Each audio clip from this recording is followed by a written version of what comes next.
இரக்கம் என்பது இருக்கின்றது அல்லாஹ்வுடைய பண்புகளில் மிக முக்கியமான ஒரு பண்பாக இருக்கின்றது. இந்த இரக்கம் என்ற இந்த பண்பு மனிதர்களிடத்தில் மட்டுமல்ல, ஏனைய ஜீவராசிகளிடத்தில் கூட இருக்கும்.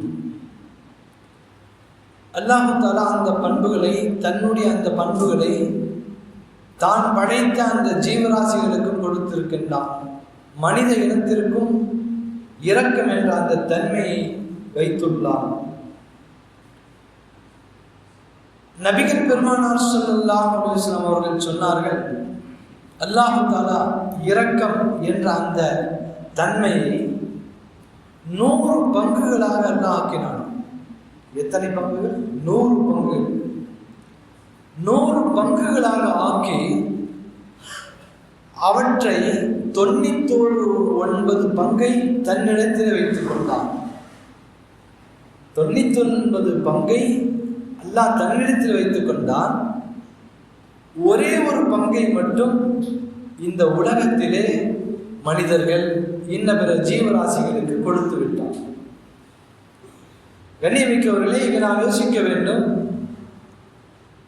அந்த இரக்கம், அன்பு, பரிவு காட்டுவது, இவை எல்லாமே அதிலே தான் சேரும். நபி ஸல்லல்லாஹு அலைஹி வஸல்லம் சொன்னாங்க, அல்லாஹ் தஆலா நம்மை விட 99 மடங்கு நம்மின் மீது கிருபை வைத்திருக்கின்றான். 100 அந்த கிருபை என்ற அந்த விஷயத்தை, அன்பு இரக்கம் என்ற விஷயத்தை அல்லாஹ் தஆலா 100ஆக ஆக்கி அதிலே 99 பகுதியை தனக்குள்ளே வைத்துக் கொண்டால் ஒரே ஒரு பகுதியை மட்டும் இந்த உலகத்திலே இறக்கி இருக்கின்றான். எனவேதான் இந்த உலகத்தில் உள்ள மனிதர்கள், இன்ன பிற ஜீவராசிகள் எல்லாம் தன்னுடைய குட்டிகளின் மீது இரக்கம் காட்டுகின்றது என்று சொன்னார். ஒரு மனிதன் தன்னுடைய பிள்ளைகள் மீது, தன்னை சார்ந்தவர்கள் மீது இரக்கம் காட்டுகின்றான். ஜீவராசிகள் தன்னுடைய அந்த குட்டிகளின் மீது இரக்கம் காட்டுகின்றது என்று சொன்னால் இவைகள் எல்லாம் ஒரு பங்காக இருக்கின்றது என்பதாக நபிகள் நாயகம் ஸல்லல்லாஹு அலைஹி வஸல்லம் அவர்கள் சொல்லியிருக்கிறார்.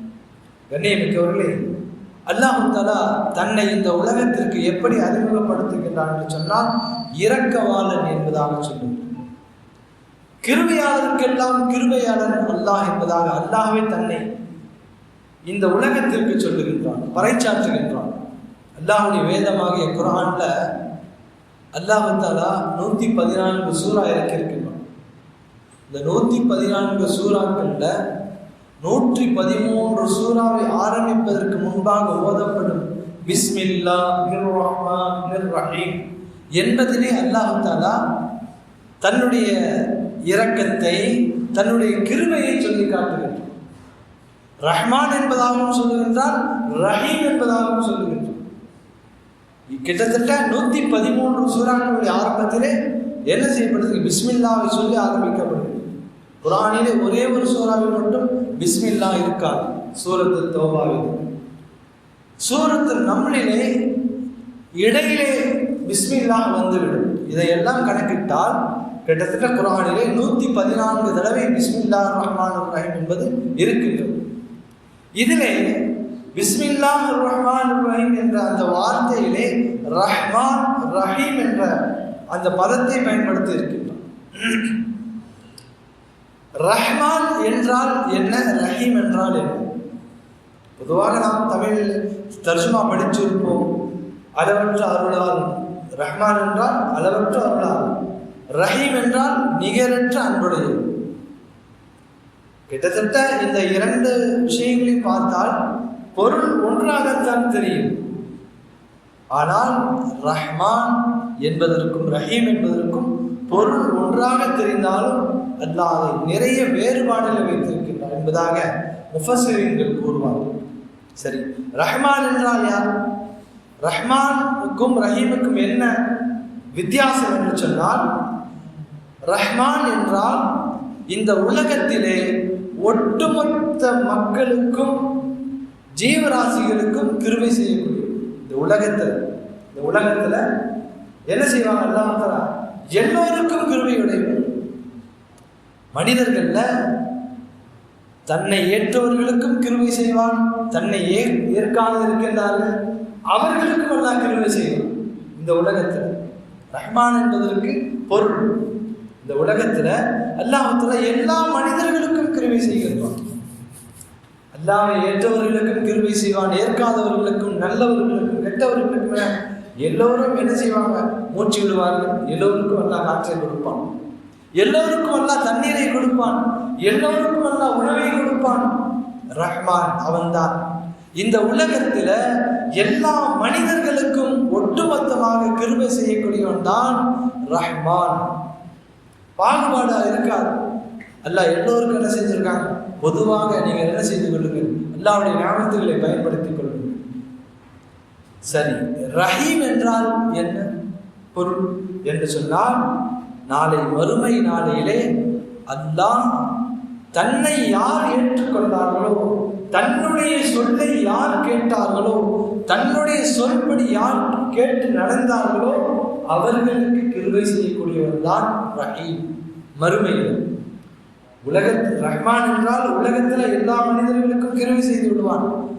ரஹீம் என்றால் அல்லாஹ் தஆலா மறுமையில தன்னுடைய குறிப்பிட்ட அடியார்களுக்கு மட்டும், யார் ஈமான் கொண்டார்களோ, யார் அல்லாஹ்வை பயந்தார்களோ, யார் அல்லாஹ்வுடைய கட்டளையை ஏற்று நடந்தார்களோ அவர்களுக்கு மட்டும் விசேஷமாக ரஹ்மத்தை புரியக்கூடியவன் ரஹீம் என்று சொன்னான். இங்கு ஒரு கேள்வி வரும், என்னங்க அல்லாஹ்வுல இந்த உலகத்துல எல்லா மக்களுக்கும் கிருபை செஞ்சான், ஆனா மறுமையில் வந்து மட்டும் என்ன செய்யறாங்க? மோமின்களுக்கு மட்டும்தான் கிருபை செய்வேன், மோமின்களுக்கு மட்டும்தான் உதவி செய்வேன் என்பதாக அல்லாஹ் சொல்லுகின்றானே, இது எந்த விதத்தில் நியாயம் என்று சொன்னால் அல்லாஹ்வுடைய பார்வையில் இதுதான் நியாயம். ஏனென்று சொன்னால் அல்லாஹ் தஆலா இந்த உலகத்திலே வாழும் காலத்திலே மனிதர்களுக்கு நிறைய வாய்ப்புகளை வழங்குகின்றான். அல்லாஹ் என்றால் யார்? அவனுடைய சொல்லை கேட்டு நடங்கள், அவனுடைய சொல்படி நீங்கள் நடந்தால் மறுமையிலே இது கிடைக்கும் இது கிடைக்கும் என்று அல்லாஹ் தஆலா தன்னுடைய அருமறையாம் திருமறையிலும் அன்னதம் பெருமானார் ஸல்லல்லாஹு அலைஹி வஸல்லம் வழிமுறையிலும் நிறைய விஷயத்தை அல்லாஹ் தஆலா சொல்லிவிட்டான். அவர்களுடைய வழிகாட்டுதல், நபி ஸல்லல்லாஹு அலைஹி வஸல்லம் வழிகாட்டுதல் நிறைய விஷயங்கள் சொல்லப்பட்டு விட்டது, வழிகாட்டப்பட்டு விட்டது. இவ்வளவும் சொல்லியும் நீ கேட்கவில்லை என்று சொன்னால் மறுமையிலே அல்லாஹ் தஆலா யார் அதாவது ஈமானுடையவர்களுக்கு என்ற ஒரு அந்தஸ்து வேண்டாமா, அல்லாஹ்வை நம்பியவர்களுக்கு என்று அல்லாஹ் தஆலா கொடுக்கக்கூடிய வெகுமதி தான் மறுமையிலே அல்லாஹ் தன்னை ரஹீம் என்று அல்லாஹ் சொல்லிக் கொள்கின்றான். ரஹீம் அல்லாஹ் தஆலா யாரை நம்பினார், அல்லாஹ்வை யார் நம்பினார்களோ அவர்களுக்கு மட்டும்தான் கிருபையுடையவன். குர்ஆன்ல ஒரு வசனத்துல அல்லாஹ் தஆலா இவ்வாறு சொல்லி காட்டுறான், நாளை மறுமை நாளையில நரகத்தில் போடப்பட்ட சில மனிதர்கள் கூச்சலிடுவார்கள். ஓஹும் யஸ்தரிஹூன ஃபீஹா ரப்பனா அக்ரிஜ்னா நஅமல் ஸாலிஹன் கைரல்லதி குன்னா. அல்லாஹ் இவங்க என்ன செஞ்சிரு, இந்த நரகத்துடைய வேதனை ரொம்ப கடுமையா இருக்கு, அல்லாஹ் கடுமையா இருக்கு, எங்களால தாங்க முடியல, இதுல இருந்து வெளியேற்றியா கூச்சலிடுவார்கள், கத்துவார்கள், கதறுவார்கள். அல்லாஹ் தஆலா அவர்களை பார்த்து கேட்பான், அந்த நரகவாதிகளை பார்த்து, என்னப்பா உங்களுக்கு உலகத்துல நான் வாய்ப்பு கொடுக்கலையா? அவலம் அமிர்க்கும் மா யதலக்கர் ஃபீ மன் தலக்கர வஜாஅக்கும் நதீர். உனக்கு உலகத்துல வாய்ப்பு கொடுத்தேன், வயதுகளை கொடுத்தேன், நீ என்ன செய்வ? இந்த வயதுல திருந்துருவ, இந்த வயதுல திருந்துருவன்ட்டு வயதுகளை உனக்கு நான் கொடுத்தேன், வாய்ப்புகளை கொடுத்தேன், நல்ல விஷயங்களை கேட்கக்கூடிய நல்ல உபதேசிகளை உனக்கு அனுப்பி வைத்தேன். நபிமார்கள் வந்தார்கள், நல்லவர்கள் உன்னிடத்திலே வந்தார்கள், நல்ல விஷயங்களை சொன்னார்கள். எல்லா வாய்ப்பையும் கொடுத்தும் கூட நீ அவைகளை பாராமுகமாக விட்டுவிட்டாய். இன்று நான் உன்னை பாராமுகமாக விட்டுவிட்டதாக அல்லாஹ் தஆலா கைவிரித்து விடுவான் மறுமையில். கண்ணியமிக்கவர்களே, அல்லாஹ் தஆலா இரக்கம் என்ற இந்த தன்மையை மறுமையிலே ரஹீம் என்பதாக எல்லாம் சொல்லியிருக்கிறான். தன்னை நான் யார் இந்த உலகத்திலே அல்லாஹ்வை ஏற்றார்களோ, அவருடைய கட்டளைகளை பூர்த்தி செய்தார்களோ அவர்களுக்கு அல்லாஹ் தஆலா மறுமையிலே அவர்களுக்கு மட்டுமே என்ன செய்கின்றான்? கிருபை செய்வான் என்பதாக சொல்லப்பட்டிருக்கிறது. அன்பானவர்களே, இரக்கம் என்பது மனிதர்களுக்கு மட்டுமல்ல, ஜீவராசிகளுக்கு கூட இருக்கிறது. நாம் நிறைய ஜீவராசிகளை பார்க்கிறோம். ஒரு கோழி இருக்கின்றத அந்த குஞ்சுகளை எப்படி பாதுகாக்குது பாருங்க. அது அடை காக்கும் பொழுதே தன்னை சுற்றி யார் வருகின்றார் என்று பார்த்து கொண்டே இருக்கும். யாராவது கிட்ட நெருங்கினா கூட அது ஒரு சத்தம் போடும். அந்த சத்தத்தில் என்ன செய்ய எல்லாமே வெறுண்டோடி கிட்ட யாரும் நெருங்க முடியாது. ஏன்? அது தன்னுடைய குஞ்சுகளை அடை காக்குகின்றது. சரி, அடை காத்து குஞ்சுகள் புரிந்து என்ன செய்யுங்க, அதை அழைத்து செல்லும். எவ்வளவு கிருபையுடையதாக இருக்கும். அது என்ன செய்யுங்க, யாருமே பக்கத்திலே சேர்க்காது. யாராவது அந்த குஞ்சுகளை பிடிக்க வந்தால் அதுக்கு ஒரு தைரியம் வரும் பாருங்க. அந்த தைரியம் அதுக்கு அல்லாஹ் கொடுத்தது. எதன் காரணமாக தெரியுங்களா? அந்த குஞ்சுகள் மீது உள்ள இரக்கம் அதை என்ன செய்யுங்க, ஒரு சிங்கமாக மாற்றும். யார் வந்தாலும் அதை எதிர்த்து நிற்கும். ஒரு சிங்கமே முன்னாடி வந்து அந்த கோழிக்கு பிடிச்சி என்ன செய்யுங்க, அது என்ன செய்யாது, சிங்கம் என்று பயந்து ஓடாது, எதிர்த்து போனால் என்ன செய்யுங்க, முடிந்த அளவுக்கு அதை காப்பாற்றும். எண்ணியமிக்கவர்களே, இப்படித்தான் இந்த இரக்கம் உலகத்தில் எல்லா ஜீவராசிகளுக்கும் கொடுத்திருக்கின்றான். நாய்க்கு அல்லாஹ் கொடுத்திருக்கான், பூனைக்கு கொடுத்திருக்கிறான். எல்லா ஜீவராசிகளுக்கும் அல்லாஹ் இரக்கம் என்ற இந்த தன்மையை கொடுத்திருந்தான். இது அல்லாஹ்வுடைய தன்மை. ஆரம்பத்தில் சொன்னது மாதிரி இரக்கத்தை அல்லாஹ் 100 பங்குகளாக ஆக்கி அந்த 99 பங்கை தன்னிடத்தில் வைத்தான். ஒரே ஒரு பங்கை மட்டும்தான் இந்த உலகத்திலே கொடுத்திருக்கின்றார் என்பதாக பெருமானார் ஸல்லல்லாஹு அலைஹி வஸல்லம் அவர்கள் சொன்னார். மக்களின் மீது மிகவும் இரக்கமுடையவர்களாக இருந்திருக்கின்றார்கள் பெருமானார் ஸல்லல்லாஹு. எல்லா நேரமும் அவங்க கஷ்டப்பட்டுருவாங்களோ, மக்களுக்கு ஏதாவது கஷ்டம் ஏற்பட்டு விடுவோம். ஒரு தடவை நபி ஸல்லல்லாஹு அலைஹி வஸல்லம் சொன்னாங்க, நான் உங்களுக்கு தொட வைப்பதற்காக வருவேன். சஹாபாக்களை பார்த்து நான் என்ன செய்வேன், மக்களுக்கு தொட வைப்பதற்காக வந்து நான் நிற்பேன். முஸல்லாவிலே நிற்கும் பொழுது நான் நினைப்பேன், இன்னைக்கு நீண்ட நேரம் தொழலாம் என்று நான் நினைத்து தக்பீர் கட்டியவுடன் எனக்கு பின்னால் குழந்தைகள் அழக்கூடிய சப்தம் கேட்கும். குழந்தைகள் அழக்கூடிய சப்தம் கேட்கும்.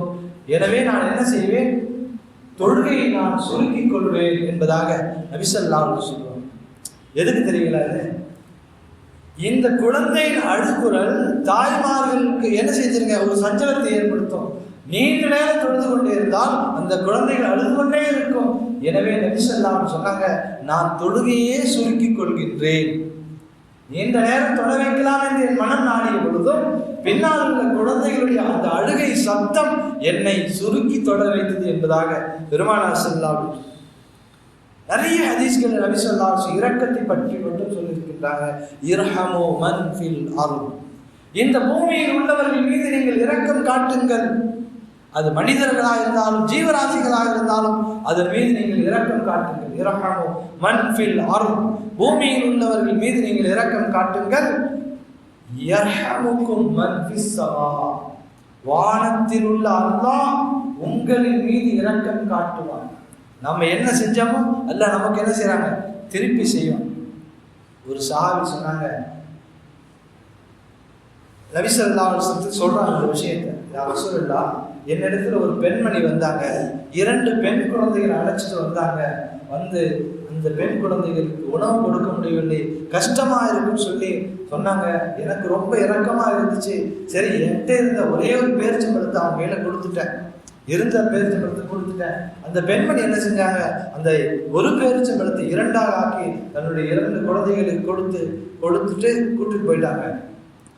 யா ரசூலுல்லாஹ், இது எனக்கு ரொம்ப இரக்கமா இருக்கு அந்த பெண்மணி மீது என்று சொல்லும் பொழுது நபி ஸல்லல்லாஹு அலைஹி வஸல்லம் சொன்னாங்க, சஹாபாக்களை பார்த்து சொன்னாங்க, சரி, யார் அந்த பிள்ளைகளை, பெண் பிள்ளைகளை, ஒரு பிள்ளை ஒவ்வொரு பிள்ளையாக யார் அதற்கான பொறுப்பை ஏற்றுக்கொள்வார்களோ, உணவுக்கான பொறுப்பை ஏற்றுக்கொள்வார்களோ, நாளை மறுமை நாளையிலே அவர்களுக்கு நரகத்திற்கு திரையாக இருக்கும் அந்த குழந்தைகள் என்பதாக நபி ஸல்லல்லாஹு அலைஹி வஸல்லம் சொன்னாங்க. இரக்கமாக நம்ம மீது, யாரின் மீது நாம் இரக்கப்பட்டு செய்யக்கூடிய அந்த விஷயம் அல்லாஹ் மறுமையிலே நம்மை நரகத்தை விட்டும் ஒரு திரையாக ஆக்குகின்றார் என்பதாக பெருமானார் ஸல்லல்லாஹு அலைஹி வஸல்லம் நிறைய விஷயங்களை சொல்லி இருக்கிறார்.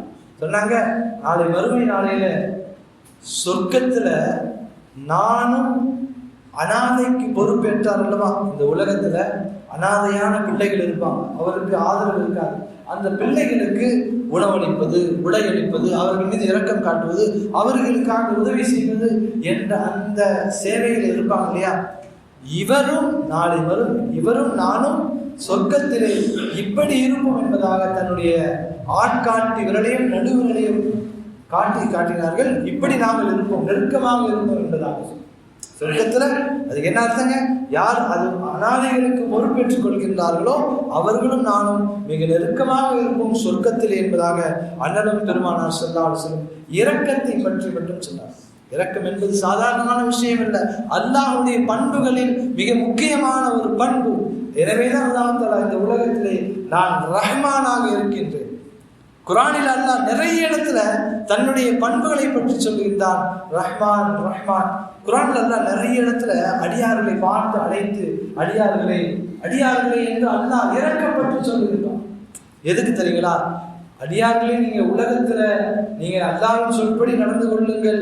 அல்லாஹ் மறுமையில் நான் உங்களுக்கு என்ன செய்வேன்? நிறைய கிருபை செய்வேன். நீங்க மறுமையில் மாட்டிக்கொள்ளாதீர்கள் என்பதாக அல்லாஹ் இரக்கப்பட்டு பல இடங்களில் நம்மை பார்த்து பல விஷயங்களை பேசுகின்றோம். இது அல்லாஹ்வுடைய இரக்கம். அல்லாஹ் தன் அடியார்கள் மீது இறக்கப்படுகின்றான். அடியார் மீது இறக்கப்பட்டு நீங்க மறுமையில மாட்டிக்காதீங்க, இந்த உலகத்திலே நீங்க நல்ல அமல்களை செய்யுங்க என்பதாக அல்லாஹ் தன் அடியார்கள் மீது இறக்கப்பட்டு பல கட்டளைகளை குர்ஆனில் அல்லாஹ் என்ன செய்யறாங்க? நமக்கு ஒரு எச்சரிக்கையாக அல்லாஹ் சொல்லுகின்றான். கண்ணியம் மிக்கவர்களே, ஒரு பெருமானார் ஸல்லல்லாஹு அலைஹி சொன்னாங்க, ஒரு முஸ்லிம் இருக்கின்றான், அவன் கஷ்டப்படுகின்றான், துன்பப்படுகின்றான். அவனுடைய துன்பத்தை யார் நீக்குகின்றார்களோ மறுமையிலே அல்லாஹ் தஆலா அவனுடைய கஷ்டத்தையும் துன்பத்தையும் நீக்குவான் அல்லாஹ் தஆலா என்பதாக பெருமானார் ஸல்லல்லாஹு அலைஹி சொன்னார்.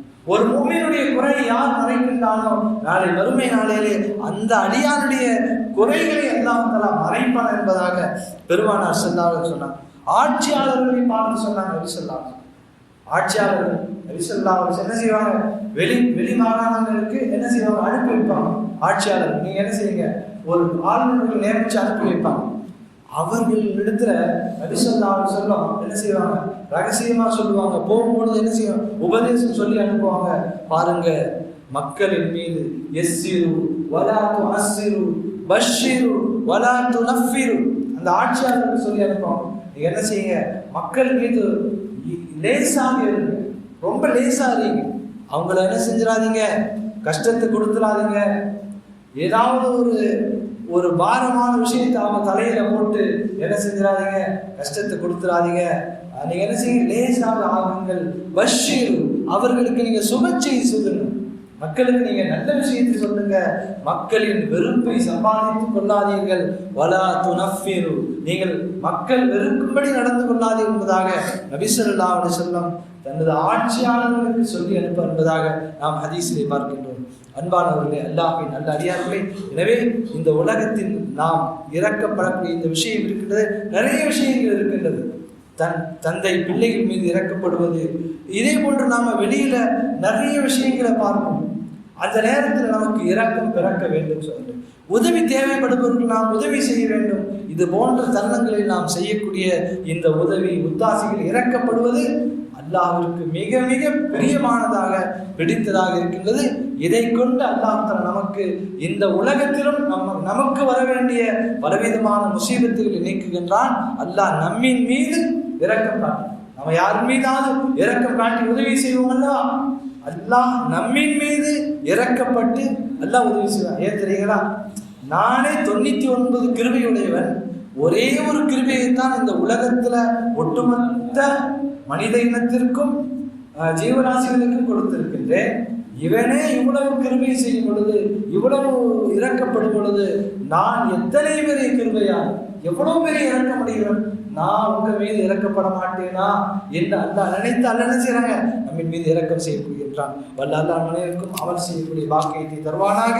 ஆமீன். வாஹிரு தஅவானா அல்ஹம்துலில்லாஹி ரப்பில் ஆலமீன். அஸ்ஸலாமு அலைக்கும் வரஹ்மத்துல்லாஹி வபரகாத்துஹு.